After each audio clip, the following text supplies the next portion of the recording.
So good evening, ladies and gentlemen. Seated here with me are the winners of the Best Risk-Adjusted Returns. We have Christopher from Client Portfolio Strategist from Fidelity, as well as Oliver, Client Portfolio Manager from 𝗲𝘃𝘃. So first of all, congratulations both of you for winning the awards. And we have also prepared some burning questions to ask both of you. So I'd like to pose my first question to Christopher. The Fidelity American growth has been riding on a very strong US rally this year, and this rally really seems unstoppable, driven by expectations of a soft landing as well as the optimism surrounding AI. In fact, last night, NVIDIA reported blowout earnings. So taking all of this into account, do you think investors should be cautious of all this enthusiasm in the market? Thanks, Risa, and good evening, everyone. Thanks for having us this evening. So yes, US equities has had a very strong year. Right? So we're looking about 15 to 16% returns year to date. And as you rightly pointed out, returns this year have been driven by a few broad factors here at account to. So one, inflation has come a lot more under control. So as a result, expectations of where the Fed might take interest rates have come down a lot. Second has been the AI kind of hype, right? So we are seeing good earnings. We have seen a lot of kind of developments like ChatGPT, etc. come out, right? Earnings have been generally quite strong as well. So that has really led this big rally we've seen in US equities. So while this headline kind of rally, 15, 16% sounds pretty strong, if you were to really tear it up underneath the hood, a big part of the rally this year, more than 65%, has been driven by 7 stocks. Call them what you like, right? Fabulous 7, Super 7, etc. It's been very much driven by these 7 stocks. But if you look beyond that, the rally has been much lower, has been much more uniform and a bit less dramatic, right? So as a result of this rally, really, valuations-wise, we have seen the overall market go up, but it's again been very much centered on these fabulous 7 stocks. So really, going forward, there are still opportunities out there in the US markets, but one just really needs to be quite selective where we're putting our chips in. So with that, how is your fund positioning for the next 12 months? So our fund will generally be biased towards 4 broad themes. So 1, demographics, 2, mobility, 3, electrification, and 4th, automation, right? So underneath it in sub-terms, theme terms, you'll be getting exposure, for example, to the aging population, the rise of the millennial, for example, the rise of green energy, etc. But of course, we're still risk aware, right? So we're taking into account some of these macro developments. So we're also dialing down risk in our portfolio. So what we're doing a little bit more in more recent times is bringing up our allocation to more defensive sectors. So you'd see from a relative perspective, healthcare as one of our largest relative and absolute sector.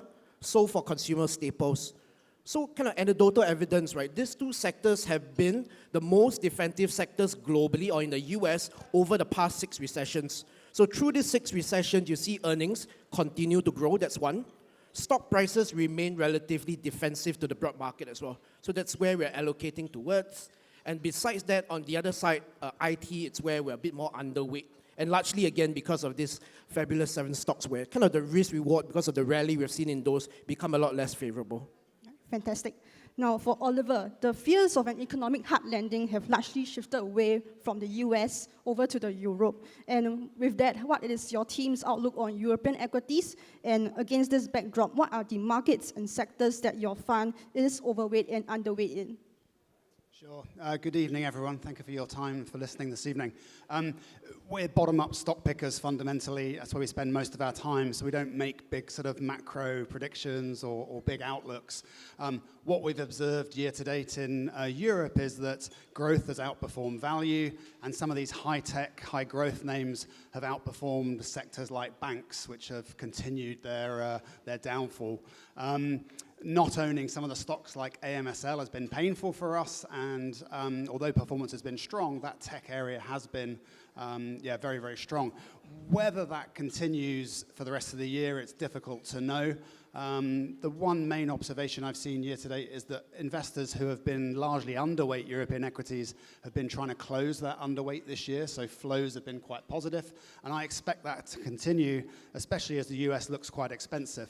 So clients that I'm talking to around the world are taking profit out of the US and recycling it into Europe, into Asia, and into Japan. So I expect investor demand for Europe to remain pretty high for the remainder of this year.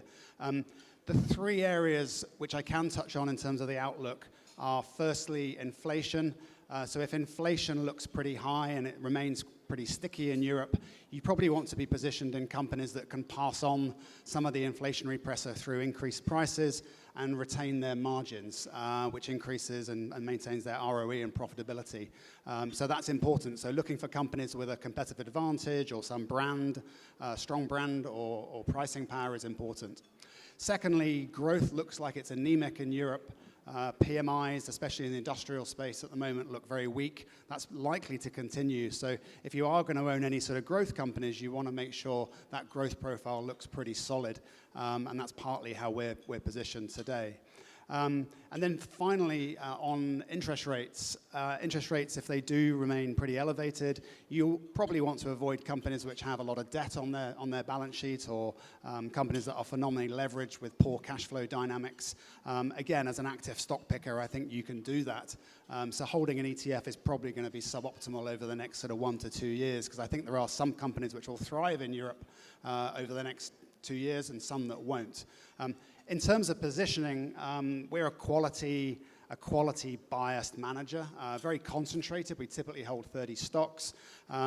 So giving you a sector positioning or a country position is kind of meaningless, but for what it's worth, we're overweight Denmark, underweight France, and we're overweight industrials, underweight energy. Just a side point is we are quite a bit overweight mid-caps compared to large caps.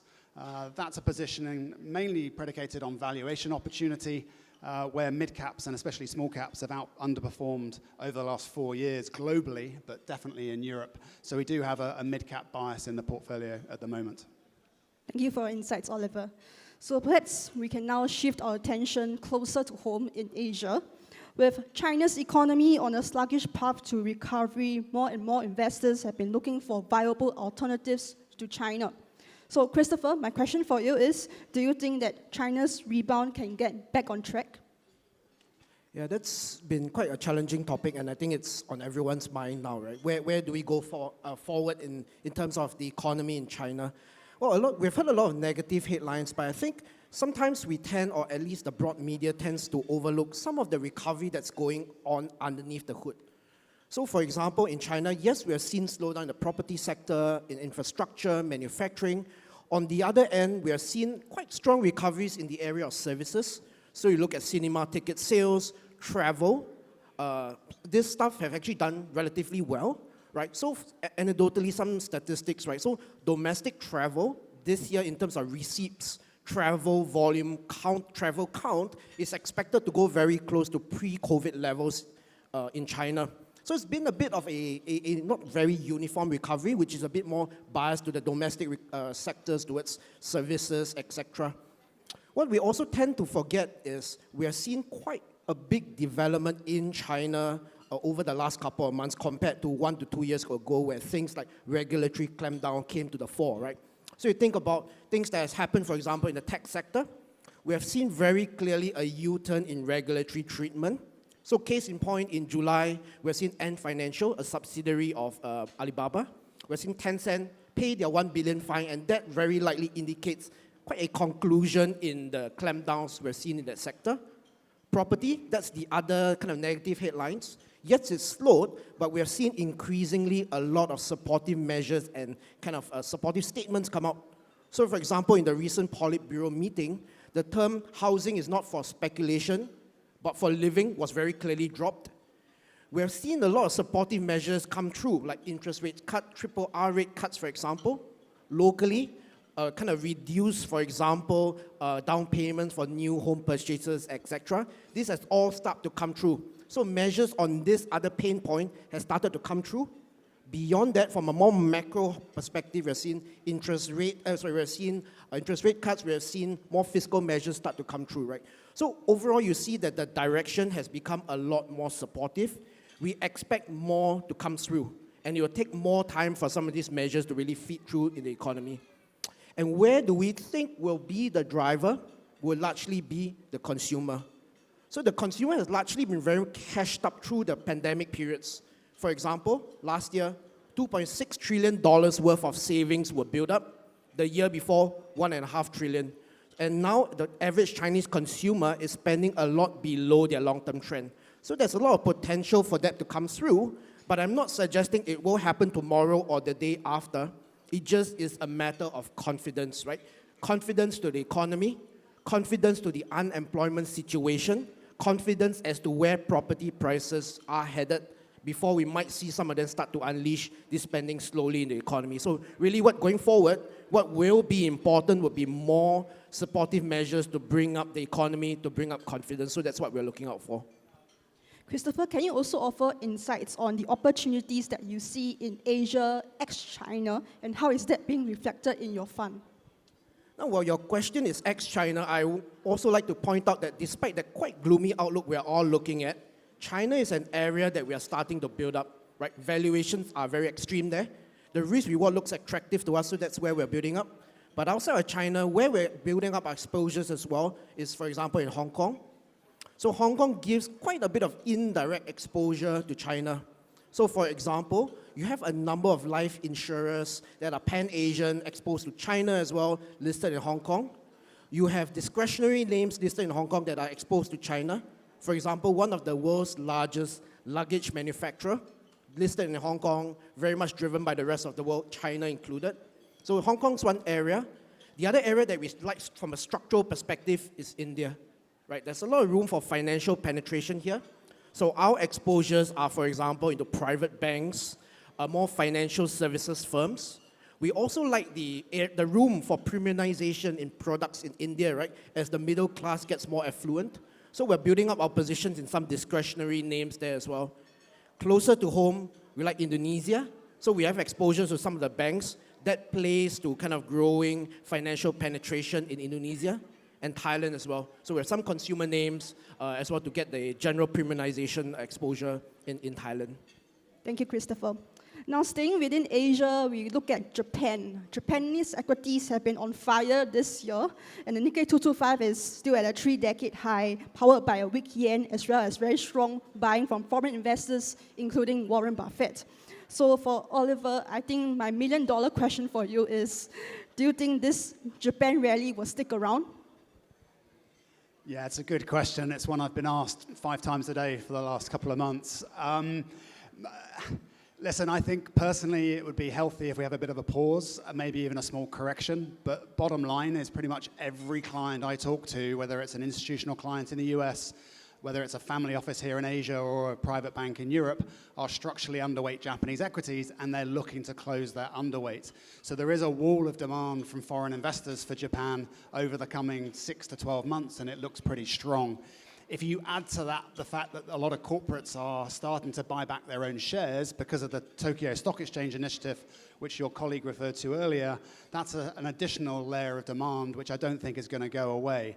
And quite frankly, an option is that if the carry trade starts unwinding for Japan, you might see domestic retail investors participating in the Japan story as well. So I think we've had a good run. A lot of that run year to date has been predicated on the fact that corporate earnings have been pretty resilient. That hasn't been priced in.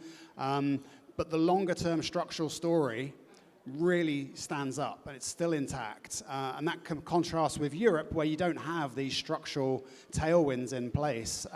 So those 2 structural tailwinds for Japan are firstly corporate governance reform. Japan notoriously was not particularly good at treating shareholders very well. That's changing, and the Tokyo Stock Exchange initiative is really sort of hammering home some of those changes, which is leading to better profitability. But we're only halfway through that journey. We're only halfway through the journey of improving margins and improving ROE. Japanese companies can continue to restructure, cut costs, and allocate capital better, and that's good for equity investors, and we're early in that story. The second sort of structural change going on in Japan, which isn't fully recognized or priced in, is that we're potentially moving from a deflationary environment, one more towards an inflationary environment. I'm not saying it's definitely going to happen, but it's the best chance in a generation Japan has had after 20 years of a fairly stagnant economy. So if we see another round of wage increases next spring, I think you will have a degree of confidence that Japan is moving into a new paradigm where you're going to see a little bit more self-fulfilling growth, and that's good for investors as well. So yes, we've had a strong market, but I think there's a lot more to go for, and corporate corporate earnings should be strong over the coming years. So it sounds like the Japan rally will still carry on. Yeah. Hopefully, if you're a medium-term investor, yes. In the short term, it's hard to make a prediction. But on a medium to long-term basis, I think the structural case looks really strong for Japan. And my next question for you, Oliver, is do you have any stocks in your fund that your investment team has the highest conviction in? Yeah, so we're currently overweight autos, and that's mainly because of the restructuring going on in the auto companies in Japan. It's not a play on yen. They are benefiting from a weaker yen environment, but the restructuring in terms of cutting costs and reallocating capital to higher return areas and reinvesting in capex in EV, I don't think it's fully appreciated yet, and they trade on pretty cheap multiples. We're also overweight domestics. We've been reallocating capital there, taking profit in the banks and in financials, because these domestic stocks have not really participated in the rally that much over the last 12 months. These are things like supermarket chains. We own a domestic security company, which is one of two nationwide companies. And then thirdly, we've been putting some money into chemical stocks. Chemical stocks have been weak over the last 12 months because of input prices have been increasing, but we're starting to see from company management and hear from company management that they're able to increase their prices, and hopefully raw materials will come down over the next 12 months. So I think margins will be a little bit better going forward. That isn't priced in. So as a contrarian investor, we look for these ideas where stocks are a bit beaten up, where the market is extrapolating sort of short-term negativity into the future, and where as patient investors, we can tap into that and make a return for our clients.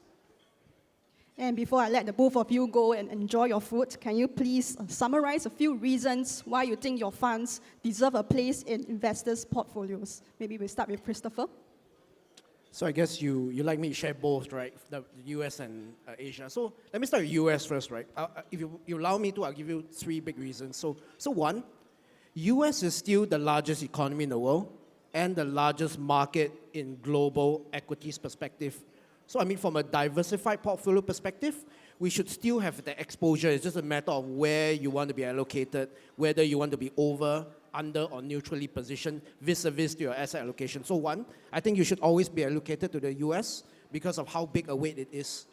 Second, US is home to many of the biggest, largest, best quality companies in the world in many of their different respective sectors. When you're allocated there, if you focus on quality, you'll be invested in the best off sector names quite often. So that's another reason. And third, while the US optically, like I discussed in my first response to your first question, is optically a bit more expensive at this juncture, if you really look underneath the hood, it's expensive in a very small pocket of stocks, especially that fabulous 7 which I mentioned, right? So you strip that out, there are other opportunities in the market. You just need to be selective, careful, and really that's where kind of active management will add value over time to your investments in the US. So I think that's the US. Maybe allow me then to stretch it to Asia, right? So Asia, again, through my conversation, I highlighted how pessimistic things are. Valuations, if you look across to developed markets, to its own history, very close, if not at its historical or kind of relative trough. So there's a lot of pessimism in the price. So I'm not saying tomorrow will be a better tomorrow. You just need to see a tinge less pessimism to see some of these valuations start to re-rate a little bit, and that can drive returns over the mid through long term. That's one point. Second, I also alluded to a lot of the kind of supportive measures that have come through, and we believe at Fidelity that's not the end of it.